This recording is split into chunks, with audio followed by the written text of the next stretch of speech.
Okay, Brad's gonna turn it to high. Then we'll place it down.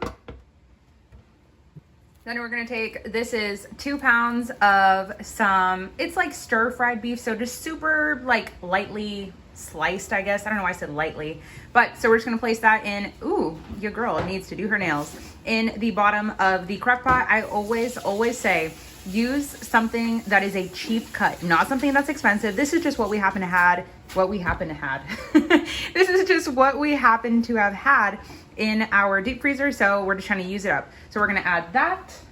Oh, you gotta put it in the press. I'm leaving that in.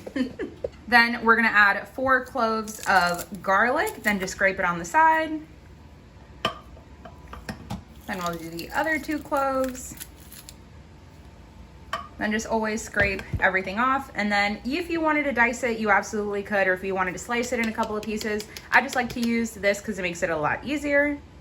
And then always put the innards, like the little skin thing you would call it, in there because it's flavor.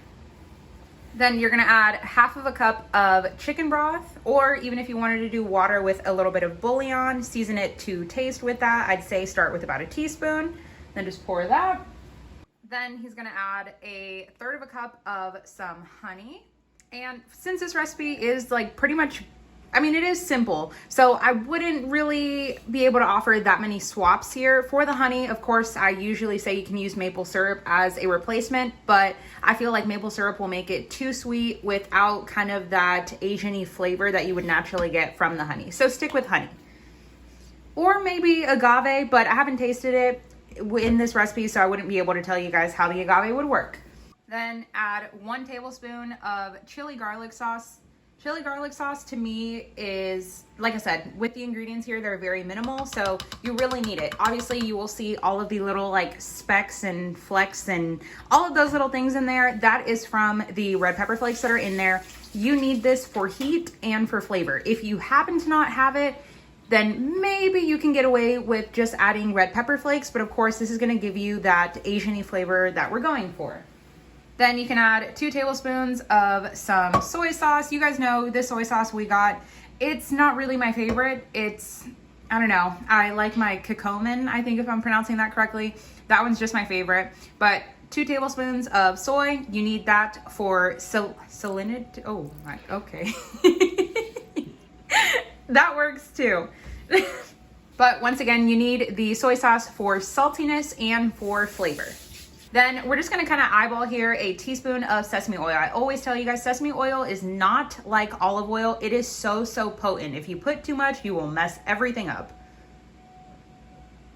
Perfect. And literally, that's almost it. We're just gonna add a couple of cracks of some black pepper. You don't need too much because of course black pepper does add some heat. That's good. And last is just to mix it up.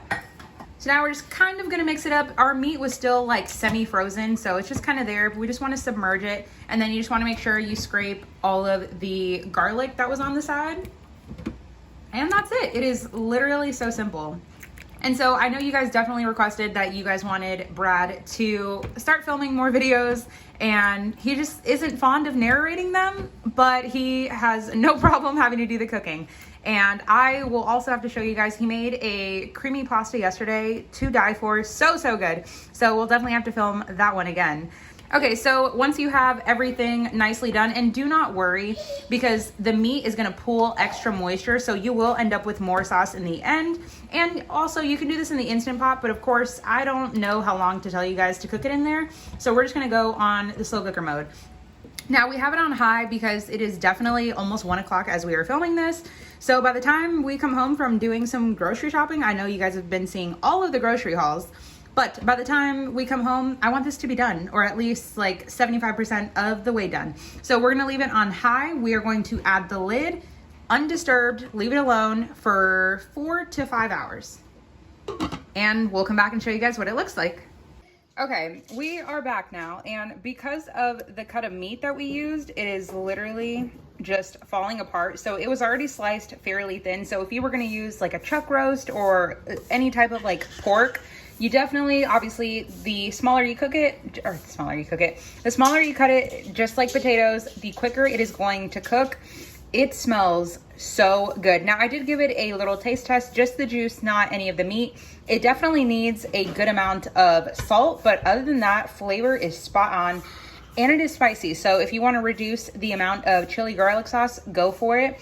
But do you see this is starting to bubble? Woo! If I were to add in a little bit of cornstarch, it would thicken up, of course, and kind of turn into like a thicker gravy instead of like a liquid.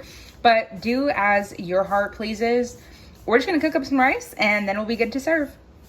And you guys know we keep it real here all the time. I am definitely sitting on the couch. Brad just served this up. It looks so good. White sesame seeds with a little bit of green onion. I'm so excited.